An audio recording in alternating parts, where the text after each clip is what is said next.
Grassroots coaches are set to benefit from a CAF coaching course that was officially opened by Kibra MP Imran Okoth and FKF NEC member Nairobi Region Michael Majua Ouma on Monday at the Roland Camp in Nairobi.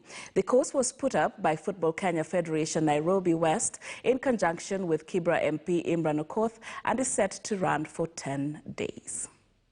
We have different callings, and this is one of the calling for our young people in Kibra, the coaches who are handling our young people in Kibra. So it is important, of course, to join hands and support this training. And that's why, as a member of parliament, of course, I can't leave anyone behind. I thought it was necessary to be part and parcel of this training. The young coaches, of course, the future is bright for them. As they handle different, there's opportunity in different areas to handle our young people. They need to focus, put their eyes on the prize.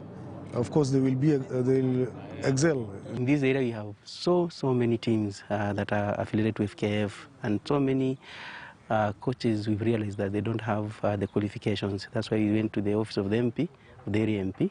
Had a discussion with him in terms of capacity building, and he agreed to support the cause. Apart from also the coaches coming up with an initiative to come up and do something. So the MP came in to top up through his office, and yeah, we're here training and we're very, very happy. Niko na experience, lakini experience yangu sisaidi watu wanafaa kuipata. So nimeamua nikuja nifanye course. Juu bila hizi papers hakuna mali naweza fanya.